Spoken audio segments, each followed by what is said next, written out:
ये बहता हुआ खून, ये दर्द भरी चीखें, इन पर किसी को रहम कैसे आ सकता है? इसमें तो मजा आता है। मैं रोज ऐसे ही निकलता हूं, नशे में धुत होकर। शाम के बाद ही मुझे शराब या कुछ तो नशे के लिए चाहिए होता है। इसके बाद मुझे सचमुच एहसास होता है कि मैं कितना ताकतवर हूं। मैं कुछ भी नहीं, जेब में बस एक चाकू लेकर घूमता हूं। ऐसी खूबसूरत दुनिया में कोई भी दर्द से जूझता हुआ दिखता है ना, तो उसे उसके दर्द से आजाद कर देता हूं।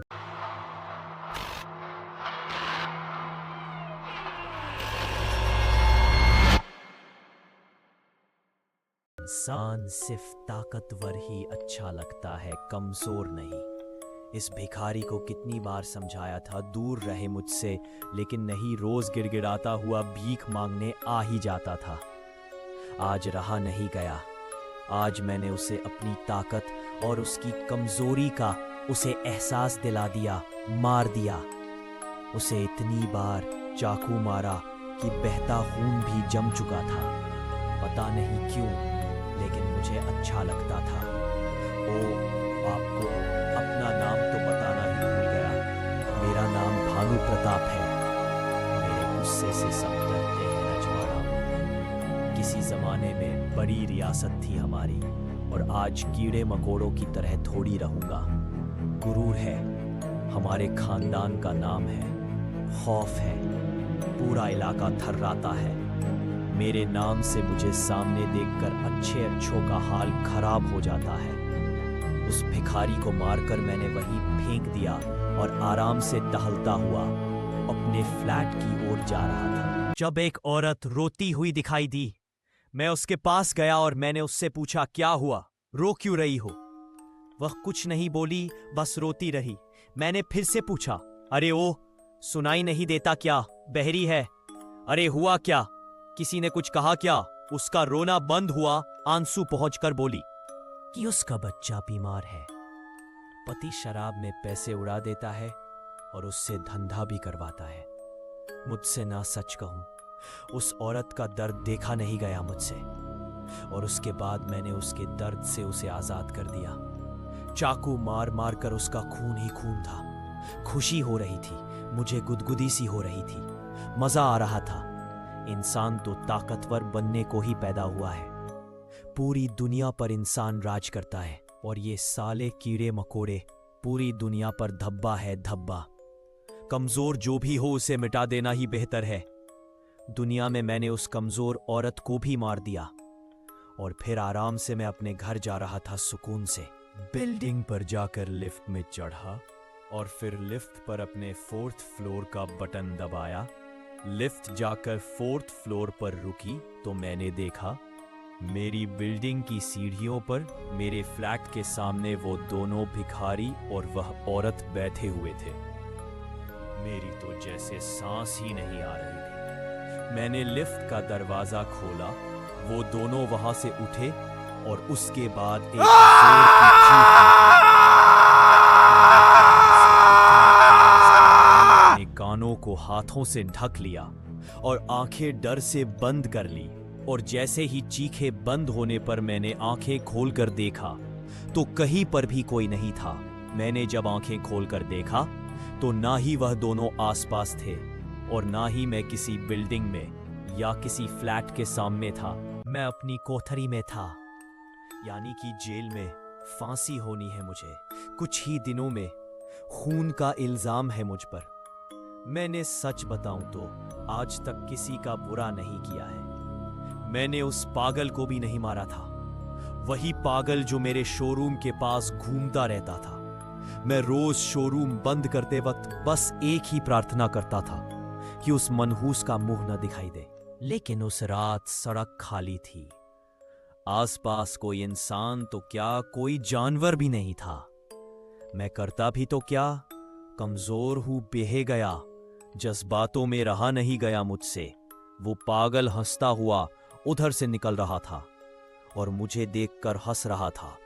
कुछ तो अपने आप में ही बोले जा रहा था। नहीं रहा गया मुझसे। मैंने उसे इशारा करके भागने को कहा तो उसने गुस्से में मुझ पर ही पत्थर फेंका।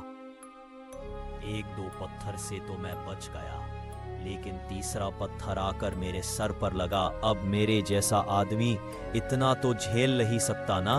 मैंने चाकू निकाल लिया जेब से और बस मार डाला साले को। रोज का नाटक खत्म कर दिया मैंने। और उसके बाद आराम से अपना स्कूटर चालू किया और घर को निकल पड़ा।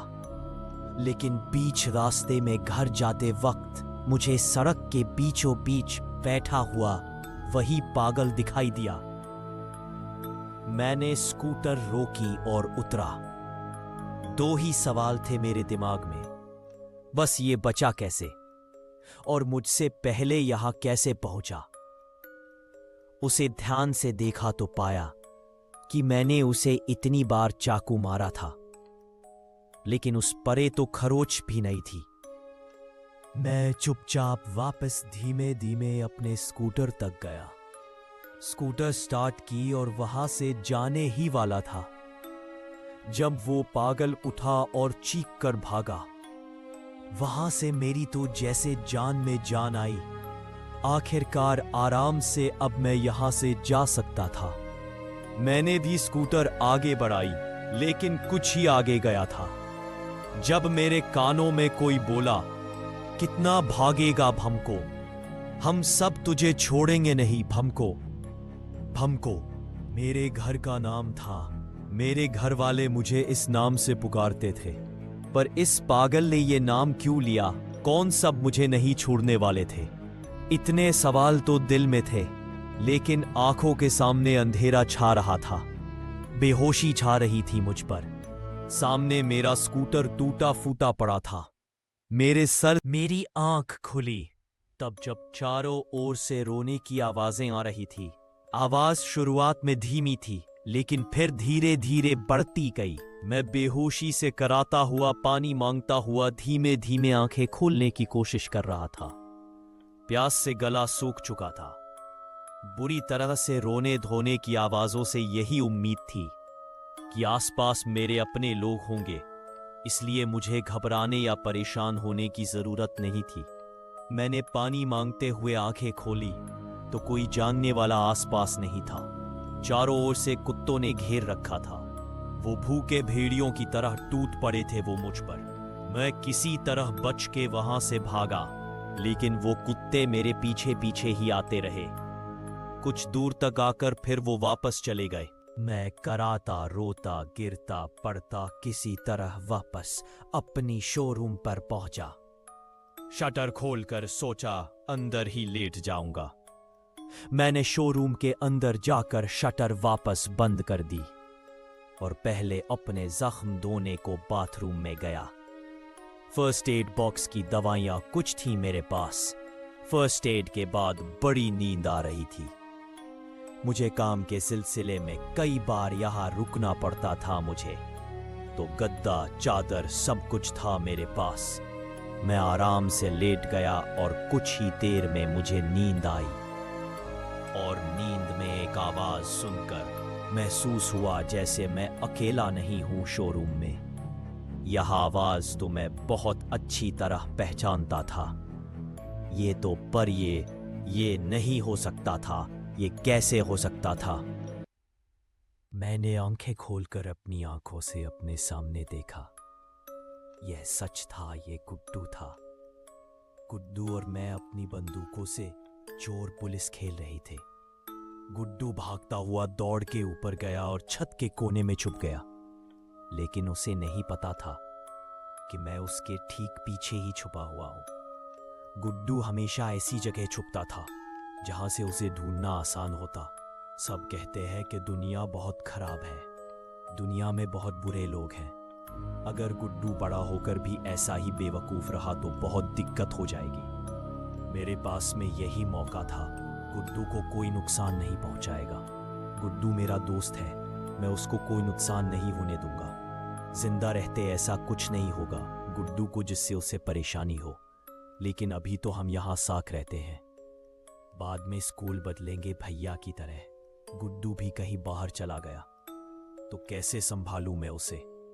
एक ही रास्ता है, यह सबसे सही है। गुड्डू को ना छत से धक्का दे देता हूं, मर जाएगा तो कोई दिक्कत नहीं होगी। मेरे दोस्त को और यही सब सोचकर मैंने गुड्डू को छत से धक्का दे दिया था और गुड्डू 5 साल की उम्र में खेलते खेलते छत से गिरकर मर चुका था। लोग कहते हैं कि मैंने बहुतों को मारा है, लोग यह भी कहते कि मैंने गलत किया है, पर मैंने तो उन सबको दुख, दर्द और परेशानियों से बचाने के लिए आजाद किया था। हाँ, मारा मैंने, उन सबको मारा। मैं क्या करता? हाँ, वो भिखारी, वो मेरा पार्टनर था, बेवकूफ था, पूरा बेवकूफ। उसके सामने मैंने उसकी बीवी पर दौरे डाले और वो कुछ नहीं बोला। मैंने दोनों का तलाक करवा दिया। दोनों सड़क पर आ गए, भीख मांगने पर मजबूर कर दिया, लेकिन वो समझा ही नहीं कि मैं उसके भले के लिए सब कर रहा था, कि वो दुनिया से लड़ सके। पर जब मैं समझ गया कि इस नामुराद का कुछ नहीं हो सकता, तो मुझे उसे आजाद करना पड़ा। वो औरत, वह उसकी बीवी थी, वह तो गलत थी, उसे तो अपने किए की सजा मिलनी थी ना। आप ही बताइए, क्यों ना मारता मैं उसे? और वो पागल, वो मेरा बाप था। हमेशा कहता था कि मैं जिंदगी में कुछ नहीं कर पाऊंगा। हर वक्त, हर लम्हा बस मेरी कमियां निकालते थे। अरे मैं भी इंसान हूं, मेरा भी दिल है, बुरा लगता है, बेइज्जती भी महसूस होती है। एक रात गुस्से में मैंने घर को आग लगा दी थी। मां उसी में जल के मारी गई थी। जब पिताजी को पता चला तो वो पागल हो गए। मैंने कहा कि अच्छा है, आपकी रोज के शराब के नशे में धुत होकर पीटने से बच गई। वह लेकिन पागल हो ही चुके थे। अब क्या समझ आता उन्हें? खुश था मैं, बहुत खुश था। आज मेरी फांसी का दिन है। कोठरी के दरवाजे के उस पार से सिपाहियों के आने की आवाजें आ रही है। आज मेरी अपनी आजादी है, लेकिन ये मेरी आजादी कैसे होगी? मैं तो ताकतवर हूं ना, मैं कमजोर नहीं हूं। मुझे इन्हें समझाना होगा, बात करनी होगी इनसे। मैं यहां नहीं हूं, मैं यहां हुई नहीं, मैं तो मर चुका हूं। सुन